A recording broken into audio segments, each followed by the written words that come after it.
এইরকম পেন্সিল রাখার বক্স বা যে কোনো কিছু রাখার বক্স কাগজ দিয়ে বানাতে চান, তাহলে চলুন দেখা যাক কী করে বানাতে হয়। প্রথমে A4 সাইজের একটা এরকম পেপার নিয়ে নেবেন, মাঝখানে ভাঁজ করে নেবেন। A4 সাইজের পেপার 29.5 হয়, 29.5 সেমি বাই 21 সেমির মতো হয়। তো যাই হোক, তো A4 সাইজের একটা পেপার নিয়ে এরকমভাবে ভাঁজ করে নেবেন। তারপরে সেটাকে আবার একটু মাঝখান থেকে ভাঁজ করে নেবেন। তো এরকমভাবে ভাঁজ করে নিলেন। নেওয়ার পরে সেইটাকে এক সাইডে আরেকবার ভাঁজ করে নেবেন এক সাইড দিয়ে, ওই সাইড দিয়েও তখন সেম টু সেম আরেকবার ভাঁজ করে নেবেন এইভাবে। ঠিক আছে, তো ভাঁজ হয়ে গেল। এভাবে ভাঁজ করে নিয়ে এক সাইড থেকে আবার কন্টিনিউ ওই রকম কোনা কোনা করে ভাঁজ করে নিতে হবে। তারপরে আরেক সাইড থেকেও সেমভাবে ভাঁজ করে নিতে হবে।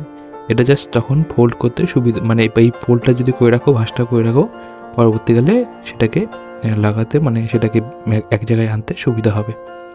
তারপরে এরকমভাবে আরেকবার ফোল্ড করে নিলে তো এই ভাঁজগুলো পরবর্তীকালে তোমাদের সুবিধা হবে কাজের ক্ষেত্রে। চলো ওই পাশটাও সেম টু সেম করে নিই। তো এই পাশটাও সেম টু সেম করে নেওয়া হলো। এখন মিডলে একটা ভাঁজ করে দিলে হবে। তো মিডলে ভাঁজ করে নেওয়া হলো। তো হয়ে গিয়েছে অলরেডি, প্রায় অনেকটাই কাজ হয়ে গিয়েছে। তো এখন সেই ফোল্ড যেগুলো করা হয়েছে সেই ফোল্ডগুলোকে কী করে জোড়া লাগাতে হবে। ফোল্ডগুলোকে এইভাবে জোড়া লাগাতে হবে। জোড়া লাগিয়ে সেটাকে ভিতরে দিয়ে দিতে হবে, যাতে এই ভাঁজটার সাথে যাতে কোনো আঠার প্রয়োজন হবে না।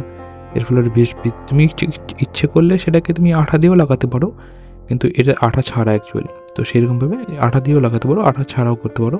তো আঠা দিলে কী হয়, মানে ছেড়ে যাবে না অ্যাকচুয়ালি, আর কিছুই না, মানে সেটা সরবে না সহজে। আঠা ছাড়াও লেগে থাকবে, কিন্তু সরে যাওয়ার চান্স রয়েছে। যাই হোক, তো সেরকমভাবে ফোল্ড করে একটু আঠা দিয়ে যদি লাগিয়ে দেওয়া হয়, তাহলে সেটা একদম অ্যাটাচ থাকবে।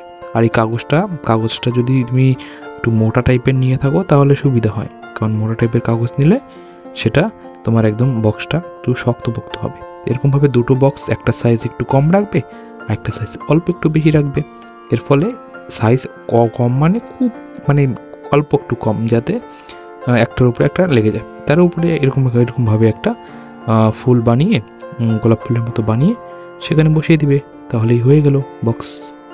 তো কীরকম লাগলো ভিডিওটা অবশ্যই কমেন্টে জানাবেন, আর আমাদের চ্যানেলটিকে অবশ্যই সাবস্ক্রাইব করে দেবেন। ধন্যবাদ, আর ভিডিওটাকে অবশ্যই একটা লাইক করে দেবেন।